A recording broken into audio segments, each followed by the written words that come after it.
For centuries beyond counting, the prison moon of Zarnul drifted in its silent orbit around the dead star of Vo-Karn, cloaked in layers of security fields and gravitational shields. A relic of a darker time, it had long ceased to be a functional prison and instead become something closer to legend. Most believed the stories were exaggerated, tales told to scare children or to keep ambitious young officers from growing too curious about the Emperor's secrets. But even those who scoffed at the myths felt a chill when they passed through the region of space it haunted. The prison was silent, abandoned, yet its orbital path was maintained and its energy core was still active. That alone kept whispers alive. The heart of the mystery lay not in the size of the structure, nor in the silence of its empty corridors, but in one sealed chamber at its very core. Official records referred to it only as Containment Room Delta 1.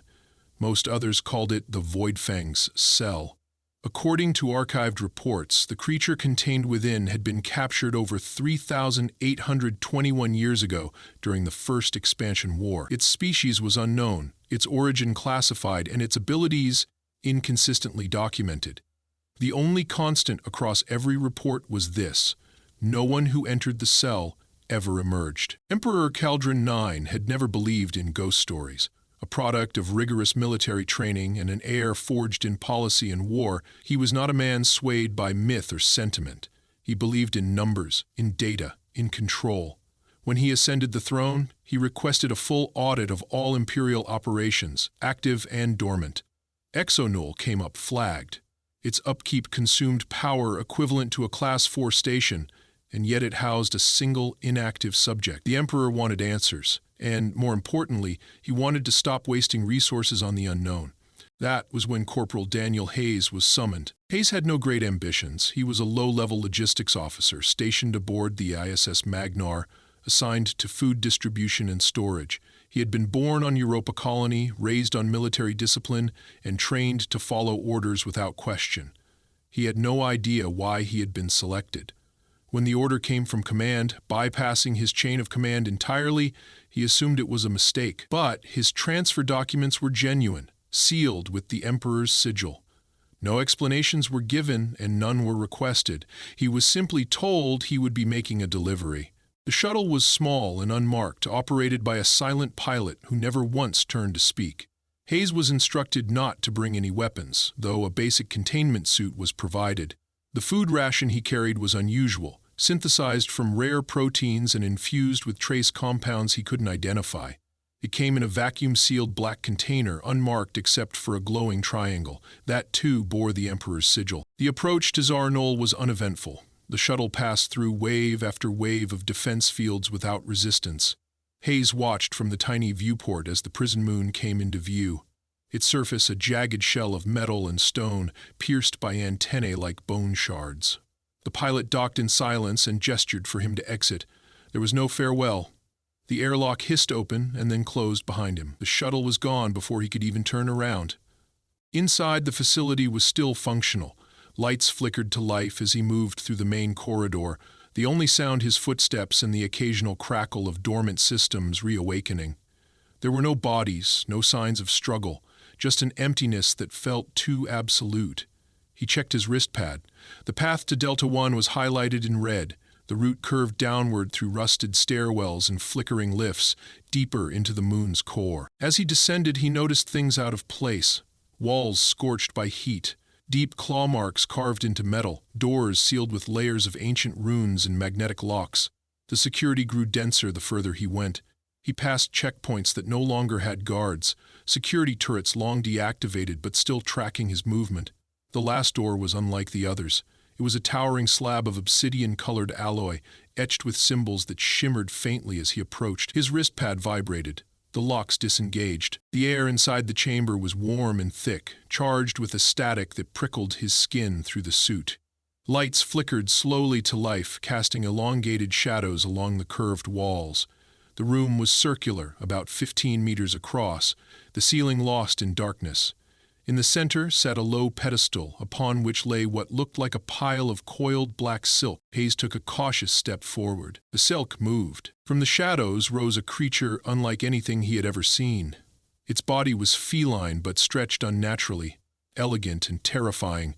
Its fur was blacker than space, each hair absorbing light and yet shimmering with faint violet reflections when it moved. Its eyes were golden, not glowing but alive, alert, watching. Its tail, long and sinuous, swayed slowly behind it like a predator measuring distance. Hayes froze. His training screamed at him to retreat, to run, to activate a failsafe. But he had none. He carried no weapons. There were no guards to back him up. Just him and the creature. He held out the ration tray. The creature tilted its head, not in confusion, but almost in curiosity. It stepped forward silently, its claws tapping lightly against the smooth floor. Every movement was graceful, almost regal. Hayes remained motionless, arm extended. The creature's nose brushed the edge of the tray. It sniffed, then paused. Its eyes met his, and then, to his astonishment, it purred. It was a deep, resonant sound, like a vibration through the bones of the room itself. Not hostile, not threatening, but ancient. As though the sound hadn't been heard in millennia, the creature lowered its head and began to eat. Hayes dared to breathe again. He stayed where he was, not daring to interrupt. He watched as the creature finished every bit of the ration with careful precision. When it was done, it lifted its gaze to him once more. Its eyes were calm, intelligent, knowing. It blinked once, slowly, and then turned away, returning to the shadows where it had lain before. Hayes backed toward the exit, step by step, never taking his eyes off the creature. It didn't follow. It simply watched.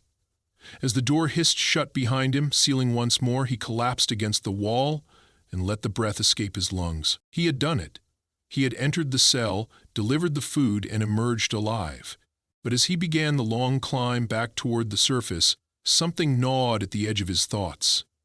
A question that hadn't occurred to him until that moment.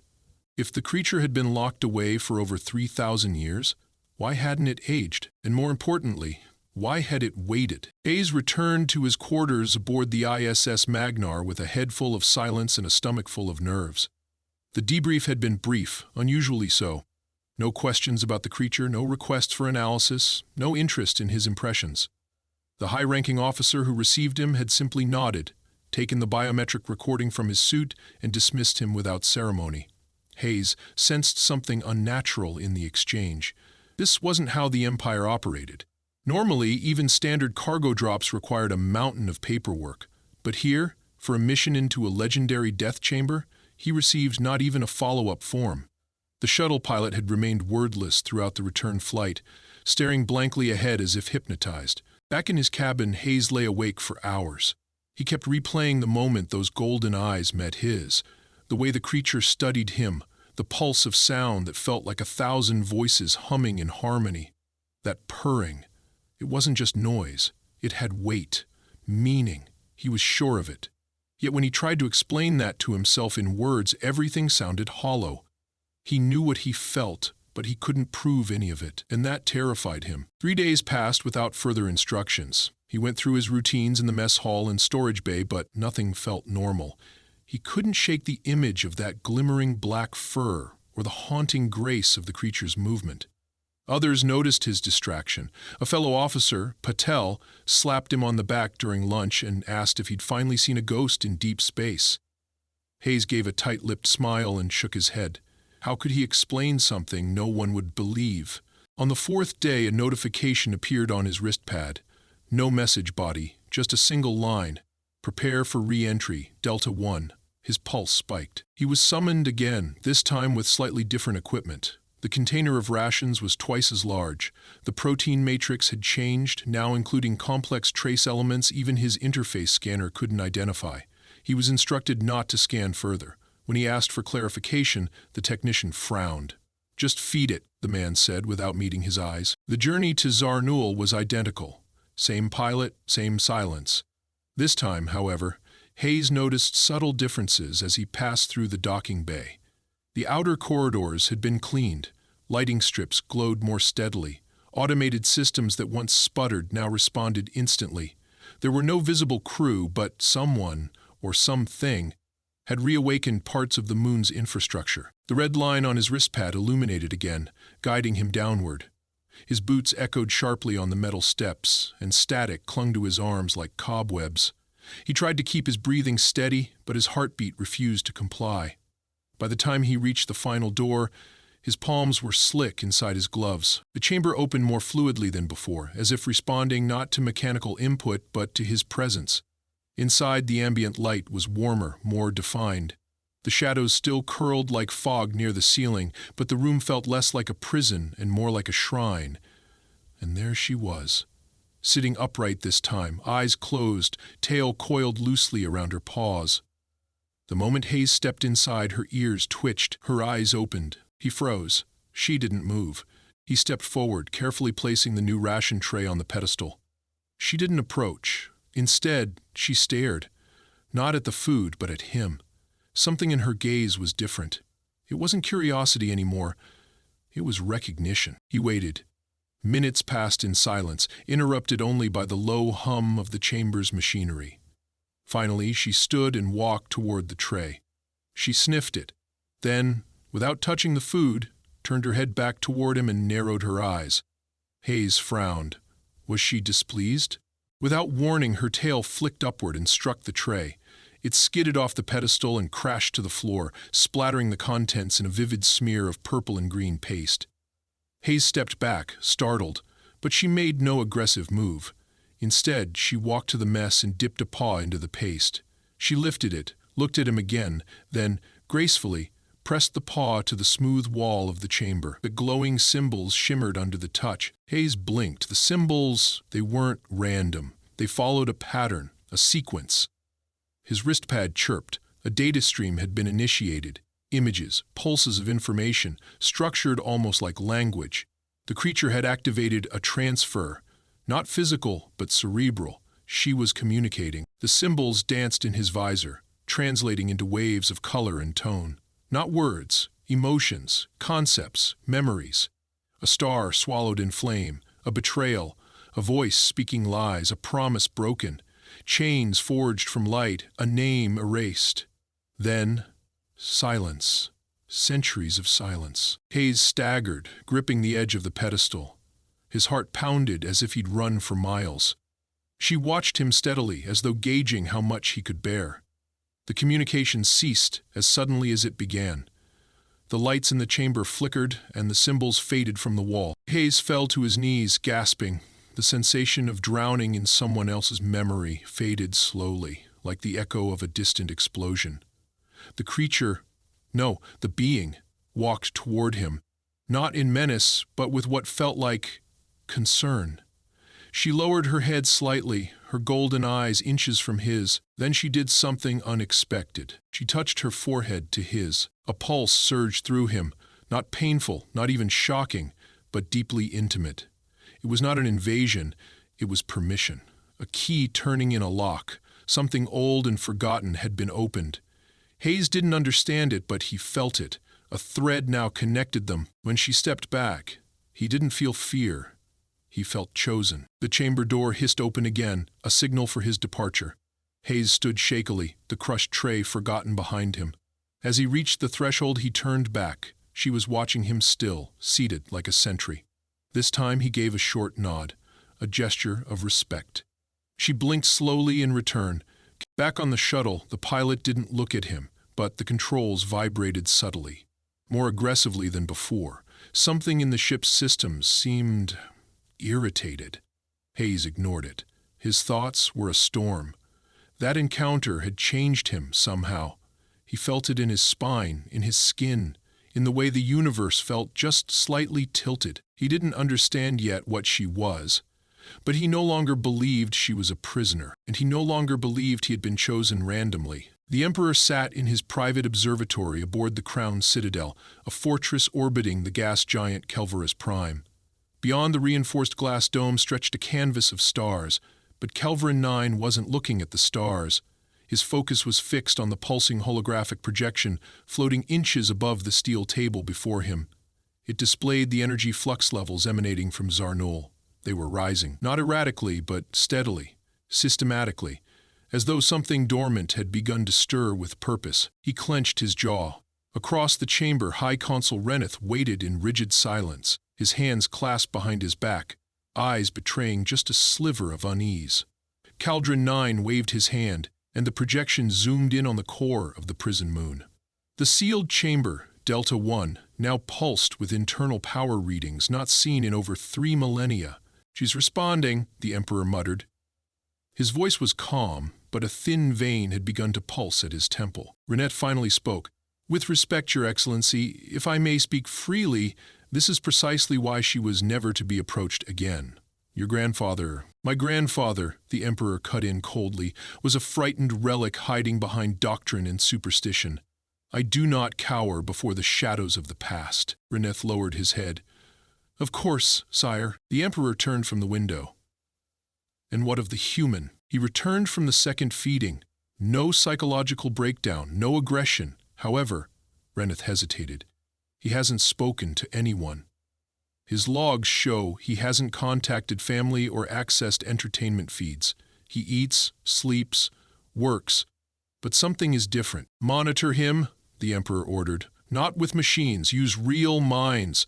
I want an empath-class reader assigned to him immediately." Quiet. Reneth nodded and departed. The Emperor returned to the projection, his mind calculating possibilities. The decision to send a human hadn't been random.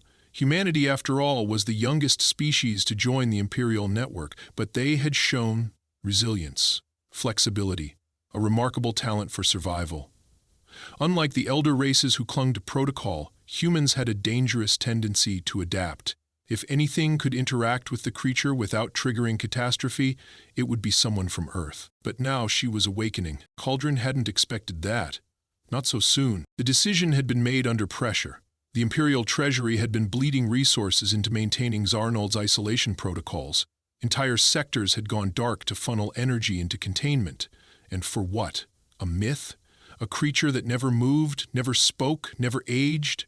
He had decided it was time to test her. Not to provoke, but to measure.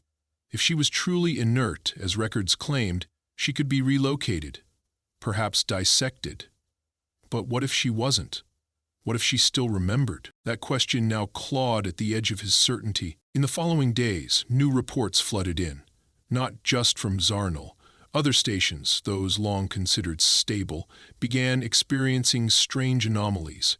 Minor at first, navigational glitches, shifts in gravitational vectors, temporary blackouts, but the pattern was undeniable. Each disturbance traced back in perfect mathematical arcs toward one epicenter, Delta 1. Meanwhile, aboard the ISS Magnar, Hayes sat alone in the observation module, watching the blue swirl of a nearby nebula. His food sat untouched. His mind drifted between flashes, her eyes, her presence, the rush of unspoken memory still echoing in his nervous system like the aftershock of a quake. He felt her. Not just in memory, but in proximity. Her awareness brushed the edges of his consciousness when he closed his eyes. It wasn't intrusive, not yet, but it was there. He had begun to dream differently. Images of her world, her kind, flooded his sleep. A planet of crystalline forests, of skies split by twin suns, of towering beings who walked in silence and communicated through shared emotion. He couldn't tell if these were memories passed to him or visions conjured by obsession. Then came the summons, not from command, not through channels, from her. One morning his wrist pad activated without input. The screen flickered, displaying symbols, glowing, pulsing shapes like the one she had etched on the wall during their last encounter. Then a soft tongue, a hum that resonated not in his ears but in his bones. A pull, he knew what it meant. She wanted him to return. Hayes packed in silence. This time he requested the shuttle himself. His superior officer looked confused, but the order was authorized by an encrypted code that bore the Emperor's seal. He boarded without a word, the pilot still mute, the cabin still cold. The descent to Zarnul felt different. The facility no longer appeared dormant. Lights illuminated in sequence as he approached, a path opening for him before he even stepped out of the shuttle. Doors responded to his presence like they recognized him. The red line on his wristpad was gone. He no longer needed it. Downward he walked, the air warmer, denser, tinged with energy that raised the hair on his arms. At the threshold of Delta 1, the final door opened before he could touch it. She stood, waiting in the center, no longer lounging in shadows, no longer passive. Upright, her form tall and composed, her fur shimmering not only black, but tinged with radiant filaments of gold and violet. Her eyes were brighter, their depth bottomless. He stepped inside. The chamber was different now. The walls were alive with pulsing veins of light, patterns flowing like water. The pedestal was gone. In its place stood a pillar of crystal, humming softly. She moved toward him. Not like a beast, but like a sovereign. He felt it instantly. She wasn't asking for food. She was asking for choice. A ripple of images burst into his mind, not as forceful as before, but clear. A chain shattered, a star igniting, a cage melting into dust. And then a vision of the Emperor, sitting in his throne, unaware. She was showing him the imbalance. She was offering him a choice. Help her, or be cast aside like the ones who came before. Hayes took a breath. He understood the gravity of the moment, though no words were exchanged. Her mind had touched his, and in that touch she had marked him, not as prey, not as servant, but as conduit. He raised his hand. She stepped forward. A pact was sealed, not with speech, but with presence. Back aboard the crowned citadel, alarms began to scream. Energy levels from Zarnul spiked beyond containment thresholds. Every system monitoring the prison began to fail. The Emperor stormed into the war room, robes billowing, flanked by guards. "What's happening?" he demanded. A technician shouted, "Containment breach imminent. Core stabilization failing. Reading mass displacement signatures. Sir, something is waking up." The projection flickered. Delta 1 was glowing. Calvin 9 clenched his fists. He had miscalculated. He had poked something far older and far more intelligent than he had ever imagined. And now it was moving. A soundless quake rippled through Zarnul's core. Not a physical tremor, but a shift in reality itself. An unthreading of boundaries that once held the unnatural at bay. Walls groaned. Lights flickered in rhythm with an unseen pulse. The prison moon, once stagnant and forgotten, now breathed. Energy gathered, not in bursts, but as a rising tide pressing against every sealed door, every forgotten corridor, every ancient lock meant to never be undone. Hayes stood unmoving at the center of the chamber. Before him, the creature, she was no longer a question. She was a presence, vast and deliberate, composed of silence and gravity. Her body radiated light, not in beams but in waves, cascading through her fur in gentle pulses that made the air shimmer. Her eyes glowed as though lit from behind by stars. She did not blink. She did not move. She simply was. He felt the temperature rise. His suit's systems stuttered in confusion, unable to determine the source of the heat. His breath hitched, not from fear, but from awe. She was beautiful in a way no language could contain. She was death and dawn. She was what waited when silence reached its limit. She stepped forward once, and the floor beneath her feet shifted. Lines of golden light exploded outward, etching ancient runes into the metal with precision. Hayes looked down and realized the designs mirrored the symbols from his wristpad. Those early messages she had sent, but these were far older, carved now by her will, not displayed on a screen. Each line was a key. Each rune a lock turned. She was unlocking the moon from inside. Suddenly, Hayes staggered, his knees weakening as a pulse hit him square in the chest. His vision swam. Not pain, connection. A stream of images unfolded across his mind. Once shattered gates floating above alien skies, temples buried in dust, beings made of fire kneeling before her form. In every vision she stood untouched, unbound by time or force. She had not been imprisoned because she was violent. She had been imprisoned because no one could understand her. And now she had chosen to stop waiting. The walls cracked. Silently. The containment fields, which had operated without failure for thousands of years, began to peel away like petals curling in heat. The machinery monitoring her cage overloaded. Sparks danced through conduits. Data streams went dark. On the Citadel, technicians screamed as feeds from Zarnul died mid-sentence. The moon was no longer reporting. It was rejecting observation. In the war room, the Emperor watched with his jaw clenched and his hands curled into white-knuckled fists. His commanders threw theories at him, shouting about solar flares, AI failures, unauthorized access. He ignored them all. He had seen the moment the pulse began. He knew it was no glitch. This was not an accident. This was a declaration. "Scramble the obsidian fleet," he ordered. "Maximum velocity. Lock gravity anchors around the moon and prepare plasma silos for planetary siege. I want her extinguished before she breaches lunar orbit." The fleet mobilized instantly. Battleships shimmered into movement across Kelvora's space, folding in and out of warp channels, black as oil and twice as deadly. Formations shifted into spearhead assault. Engines screamed. Inside the chamber, Hayes collapsed to one knee, sweat beading across his face. His skin felt like it was vibrating. The very air seemed to disobey gravity, lifting small fragments of dust into a slow dance. She was rising, no longer touching the ground. Her tail, long and fluid, curved like a brushstroke behind her. She looked at him, not with hostility but with clarity. She was waiting for his permission to finish what she had started. He tried to speak, but no words came. His throat was dry, his body trembling, but inside his mind something bloomed. It was not language, it was decision. He stood. She lifted her head. The seal shattered. A ring of light erupted outward, brighter than any sun, not fire, not destruction, just pure release. The walls of the chamber melted like glass under lightning. The floor cracked in spiraling patterns. The ceiling, once endless darkness, peeled open like a flower. Above them was no roof, only stars. Somehow the chamber had opened to space itself. Though Hayes could still breathe, could still stand, reality bent but did not break. She rose higher, now suspended in the center of what had once been a prison. The bindings around her body, threads of invisible force he had not even known existed, began to burn away one by one, each snapping with a flash that left echoes in the air.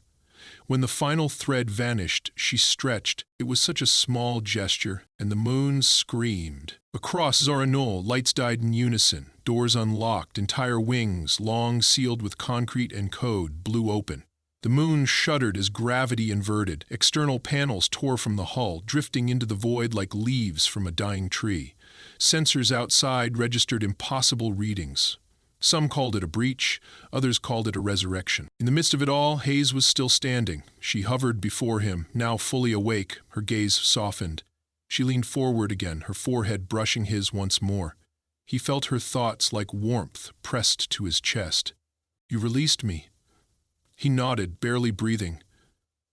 "And now I choose." She turned and vanished. One instant she was in the air before him, the next the sky split. Above the prison moon, a shockwave expanded in complete silence. The fleet approaching from Kelvora's Prime detected it too late. Their instruments fried, plasma cores destabilized, hulls twisted under pressure they could not calculate. What should have been the largest coordinated offensive in the last decade became a ballet of destruction. Ships imploded, energy flared, some tried to flee, but space bent around them, shunting them into forgotten corners of hyperspace. The Emperor watched from his throne chamber. Monitors went dark one by one. Communication relays crackled with static. Every attempt to regain control failed. His fleet was disintegrating. "She's not a prisoner," he whispered to no one. In the ruins of the command deck, High Consul Reneth stared blankly at a screen that no longer worked. Static glowed white-hot across the panels. The Emperor stood alone, back straight, face unreadable. Inside the remains of Zaranul, Hayes staggered through the now open corridors. The moon no longer resembled a structure. It was a hollowed cathedral, humming with resonance, stripped of wires and stone, but full of soundless purpose. Lights pulsed with her afterglow. He didn't know where he was walking. His body moved as if drawn towards something he hadn't yet seen. Then, as he reached the broken entrance where his shuttle once landed, he looked up. A single trail of light streaked across the void, far away, vanishing into the cosmos. She was gone, free, unleashed, but not angry, not violent, simply returned. He stood for a long time, eyes fixed on the stars, and he knew. This wasn't the end. This was the prelude. She had awakened, and the galaxy would soon remember what it had forgotten. Hayes stood alone at the fractured threshold of what remained of Zaranul, the soft hum of fading energy fields pulsing beneath his boots. The silence no longer felt like absence, it felt like aftermath. The air inside the prison moon, though still breathable, carried a weight that pressed against his chest with something deeper than gravity. It was the feeling of change, irreversible and absolute. Above him the cosmos stretched wide and indifferent. The streak of light that had been her had long since vanished from view, but its echo lingered, not in sound or motion, but in presence. He still felt her, not close, not watching, but acknowledged. The thread she had woven into his mind hadn't snapped when she departed. It had simply quieted, like a song that had reached its final note but left the room still vibrating with resonance. He began walking. The corridors, once filled with humming machinery and flickering lights, were now still. Some sections had collapsed entirely. Others had become open to space, their bulkheads peeled back like leaves. Yet he moved without fear. The environment accommodated him. Even in her absence, the moon responded to him, shielding him from exposure, supporting his steps with whatever life still lingered in its systems. As he moved through the upper levels, he found the shuttle bay silent, dust-covered, its automated systems offline.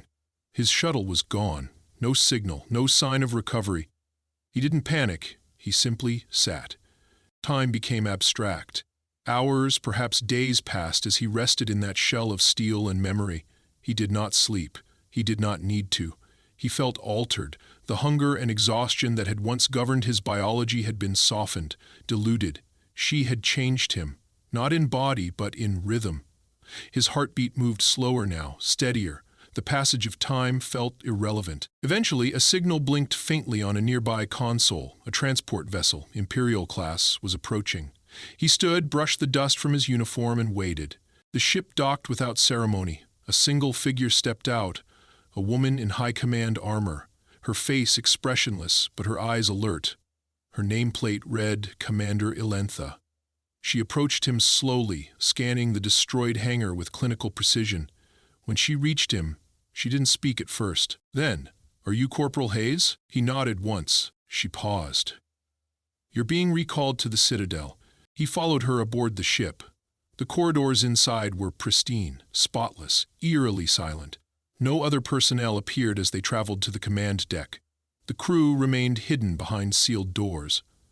It wasn't until they reached the observation chamber that she turned to face him directly. "Orders from the Emperor. He wants to speak to you personally." Hayes said nothing. She studied his face for a moment. "You saw her. You were inside." He nodded again. "What is she?" "This time," he answered, "she's not what you fear." The commander stiffened slightly, but asked nothing more. When they arrived at the Crown Citadel, he was taken not to a prison cell or interrogation room, but directly to the Emperor's private chamber. No guards escorted him, no cuffs, just silence. The great bronze doors opened before him, revealing Cauldron 9 seated at his desk, staring through the massive viewport into the void. The ruler of the Empire did not turn as Hayes approached. "She's free," the Emperor said quietly. "Yes," Hayes replied. A long silence passed between them. "I thought she was a threat," the Emperor continued. "I thought if I could contain her long enough, history would forget her." "She never intended harm," Hayes said. "But she remembered everything. She could have destroyed us. She didn't." The Emperor finally turned. His face was lined not with fear, but with exhaustion, not the weariness of age, but of realization. "Why did she choose you?" "I didn't ask her," Hayes said simply. "I just listened." The Emperor leaned back, his eyes narrowed. "And what now? What happens when she returns?" "She won't," Hayes said. "Not because she fears you, but because she no longer needs to come back." The Emperor stood, walked to the viewport, and clasped his hands behind his back. "I built an empire on the bones of fear," he said. "I thought if I controlled the unknown, I could shape it." "You can't own what was never yours to begin with," Hayes said. Silence again. Then the Emperor turned once more and walked past Hayes without another word. The doors opened at his gesture. "You're dismissed, Corporal," he said. "You are free to go." Hayes stepped into the corridor. The doors shut behind him with finality. He didn't return to Earth. He didn't report back to duty. Instead, he vanished, quietly, no trace, no message. Official records noted him as honorably discharged, relocated to a nondisclosed settlement world, but in reality, he walked among stars that others feared to name. His journey didn't end. It changed course. For years, stories emerged, of ruined systems suddenly blooming with new life, of ancient machines reawakening in silence, of forgotten temples glowing under unfamiliar constellations, always marked with one thing: the golden eye. The Voidfang had not returned in violence. She had gone to restore what had once been broken, and where she walked, change followed. Some called her a goddess, others a reckoning. But to Hayes she remained what she had always been: truth wrapped in mystery, power wrapped in patience. She had waited for the galaxy to grow old enough to hear her, and now, finally, it had. The legend of Zarnul ended not in blood but in awakening. A prison shattered, a bond formed, a galaxy forever altered. And a man who fed the cat no one dared to touch, remembered not as a soldier, but as the first to kneel without fear. The silence of space endured, but it was no longer empty, it was listening.